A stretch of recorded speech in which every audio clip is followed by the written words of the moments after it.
গত ৩০শে মার্চ ২০২৫ কোচবিহারের রবীন্দ্র ভবনে আয়োজিত হল সংস্কার ভারতী উত্তরবঙ্গ প্রান্ত কোচবিহার জেলা সমিতি এবং কোচবিহার অনুভব নাট্য সংস্থার উদ্যোগে বাঙালির সংস্কৃতি ও স্বদেশ ভাবনার পুনর্জাগরণ উৎসব। সহযোগিতায় পূর্বাঞ্চল সংস্কৃতি কেন্দ্র, কলকাতা সংস্কৃতি মন্ত্রক, ভারত সরকার। মহাসাড়ম্বরে চিত্রাঙ্কন প্রতিযোগিতার আয়োজন হয়। অংশগ্রহণকারীদের সংখ্যা ছিল চোখে পড়ার মতো।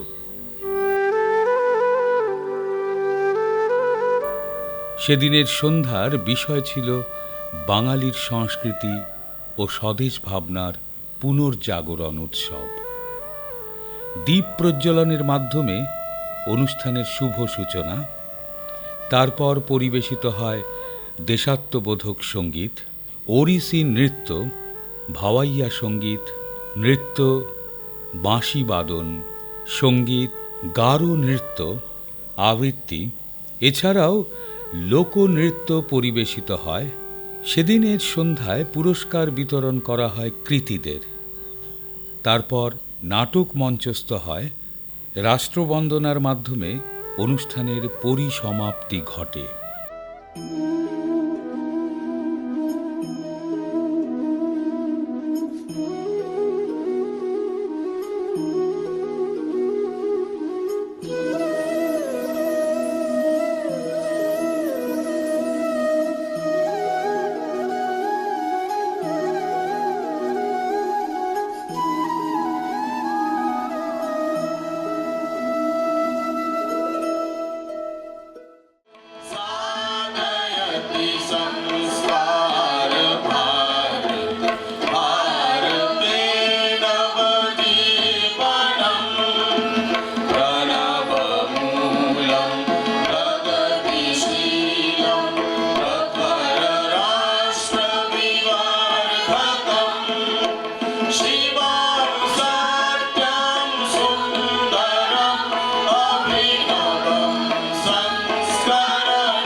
আপনাদের বহুমূল্য উপস্থিতি এবং সহযোগিতাতে আমাদের এই প্রয়াস আশা করি সার্থক হয়ে উঠবে।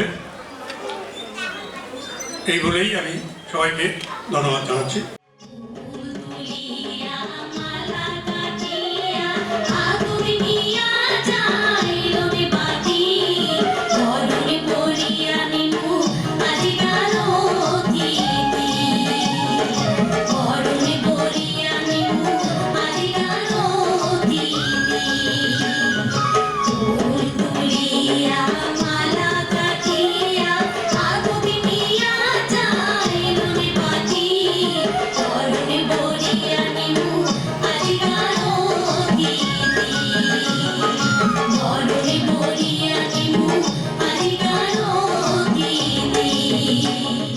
সংস্কার ভারতী এরকম ধরনের একটা অনুষ্ঠান আয়োজন করেছেন, সেজন্যে সংস্কার ভারতীকে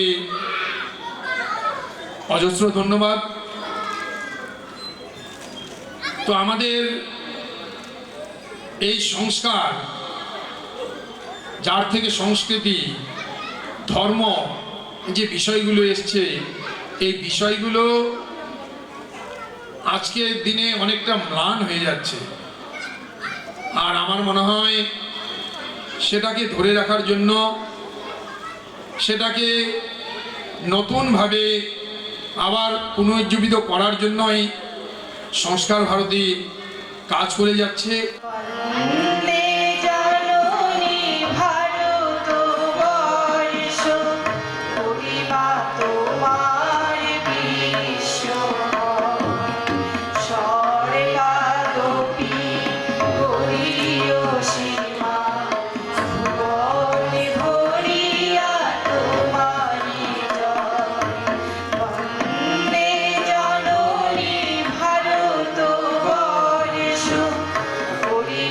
তোমার বিশ্ব 1947-এ দেশ স্বাধীন হয়েছে, কিন্তু স্বাধীন হওয়ার পর আমরা কিন্তু আমাদের সেলফ হুডটা এখনো ফিরে পাইনি।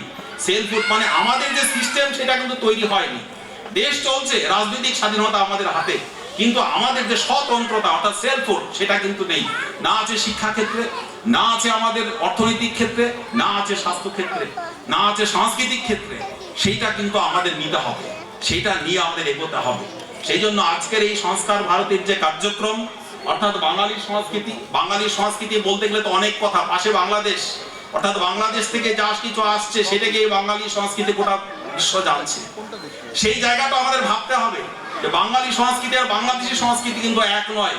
বাঙালি সংস্কৃতি মানে এখানে সনাতনী সংস্কৃতি, এইটাকে আমাদের তুলে ধরতে হবে। এইটা অনেকটা গুরুত্বপূর্ণ কাজ, বিশেষ করে আমরা যারা বাঙালি আছি এই বাংলার মানুষের জন্য। অর্থাৎ আমাদের ঘাড়ে একটা গুরু দায়িত্ব। আমরা যারা সঙ্গীত প্রেমী তাদের সবার এটা দায়িত্ব। আমরা যারা শিল্প জগতের সাথে জড়িত শিল্পী তাদের তো দায়িত্ব বটেই, কিন্তু আমরা সঙ্গীত প্রেমী অর্থাৎ শিল্প প্রেমী মানুষ, আমাদের সবার কিন্তু একটা দায়িত্ব। যাক, আমি আমার বক্তব্য দীর্ঘায়িত করছি না।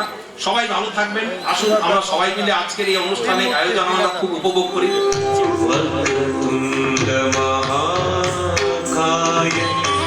सूर्यकोटि समप्रभ निर्विघ्नं कुरु मे देव सर्वकार्येषु सर्वदा सर्वकार्येषु सर्वदा वक्रतुण्ड महाकाय सूर्यकोटि समप्रभ निर्विघ्नं कुरु मे देव सर्वकार्येषु सर्वदा सर्वकार्येषु सर्वदा लम्बोदर नमस्तुभ्यं शततं मोदकप्रिय लम्बोदर नमस्तुभ्यं शततं मोदकप्रिय निर्विघ्नं कुरु मे देव सर्वकार्येषु सर्वदा सर्वकार्येषु सर्वदा।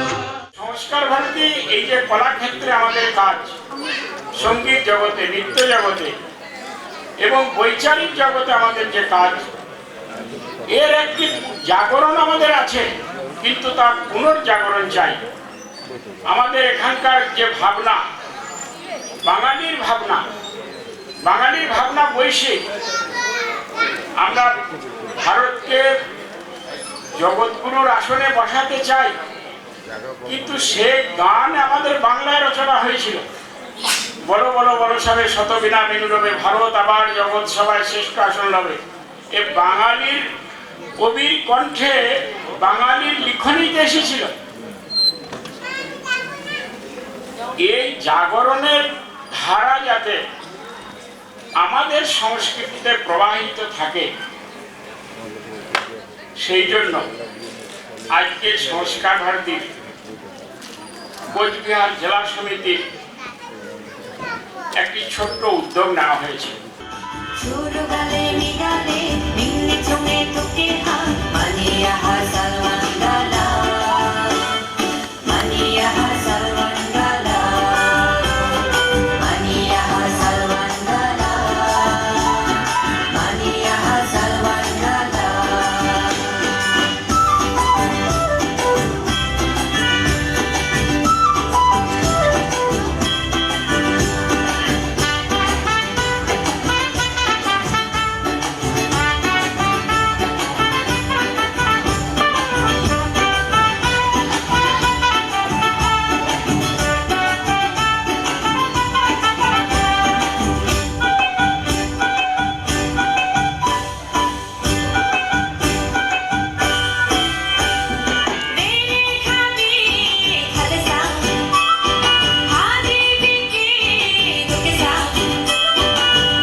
হিয়াতে আসিয়া বৈশ রাখিয়া চরণ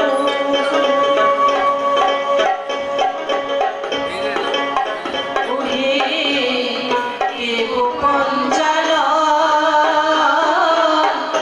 হিয়াতে আসিয়া বৈশ রাখিয়া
ফোটেনি ফুল রবীন্দ্রসঙ্গীতে যত আছে, হয়তো গাহিনী পাখি অন্তর উদাস করা সুরে বনের কুসুমগুলি ঘিরে।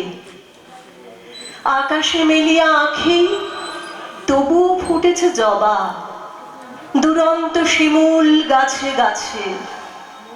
তার তলে ভালোবেসে বসে আছে বসন্ত পথিক। এড়িয়ে পড়েছে হাওয়া, তবে কি চঞ্চল শিহরণ। মন যেন দুপুরের ঘূর্ণি পাওয়া পাতা, ভালোবেসে অনন্ত সঙ্গীত স্রোতে পাক্ষে মৃত্তিকার বুকে নিমজ্জিত হতে চায়। হায় কি আনন্দ জাগানিয়া!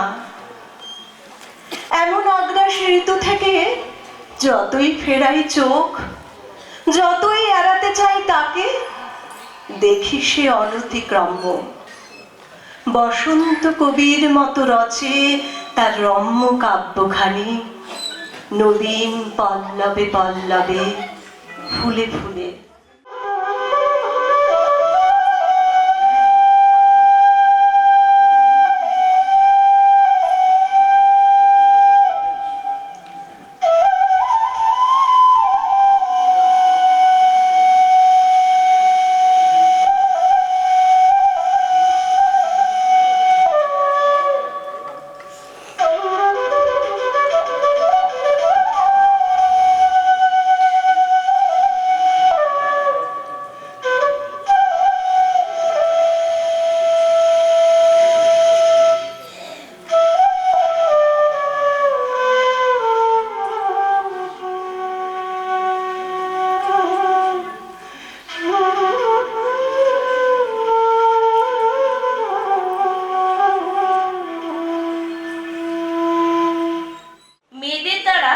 রাইবেশে নাচ পরিবেশন হচ্ছে বর্তমানে। এটি একটি বর্তমানের লোকনৃত্যের বিশেষ আকর্ষণ, যদিও এটা প্রাগৈতিহাসিক কাল থেকে পুরুষদের নৃত্য বলেই চিহ্নিত, কিন্তু এই নৃত্যশিল্পী আজকাল বর্তমানে মেয়েদেরও ঘরে ঘরে দেখা যাচ্ছে। এটা আমাদের যুদ্ধশৈলীর একটা উপস্থাপনা মাত্র।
সীতা, প্রভু মিথিলা থেকে হরধনু ভঙ্গ করে আমি তোমাকে বিবাহ করে নিয়ে এসেছি, কিন্তু আমাকে যে পিতৃ সত্য পালন করার জন্য 14 বৎসরের জন্য আমাকে বনবাসে যেতে হবে সীতা। না না প্রভু না। কেন সীতা, প্রভু তুমি কাঁদছো কেন? হ্যাঁ প্রভু, তুমি যদি বনবাসে চলে যাও তাহলে আমিও যাব তোমার সঙ্গে। না সীতা না, তুমি পারবে না সীতা, এত দুঃখ লাঞ্ছনা এত গঞ্জনা তুমি সহ্য করতে পারবে না। বনবাসে গেলে কত দুঃখ আমাকে সহ্য করতে হবে, তুমি পারবে না সীতা, এসব তুমি সহ্য করতে কিছুতেই পারবে না। প্রভু তোমাকে ছেড়ে আমি থাকতে পারবো না। ভাই লক্ষ্মণ। তাই শত কষ্ট হলেও আমি তোমার সঙ্গে ওই বনবাসেই চলে যাব। সীতা, তুমি আমার সঙ্গে যাবে সীতা? হ্যাঁ ভাই লক্ষণ, দাদা আবার চলে যাচ্ছে ভাই লক্ষণ। এই অযোধ্যা থেকে 14 বৎসরের জন্য আমরা বনবাসেই চলে যাচ্ছি। বেশ দাদা, আমিও তোমাদের সঙ্গে যাবো দাদা। লক্ষণ, হ্যাঁ, এ তুই কি কথা বলছিস ভাই? হ্যাঁ। আমার সঙ্গে তুই বনবাসে যাবি?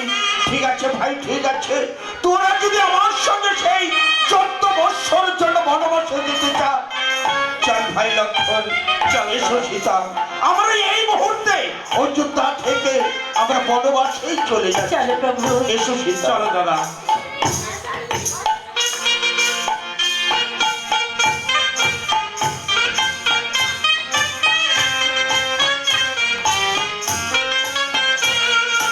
সভাপতি মাননীয় শ্রী সাধন কুমার পাল মহাশয়, আমরা সবাই জোরে হাততালি দেব।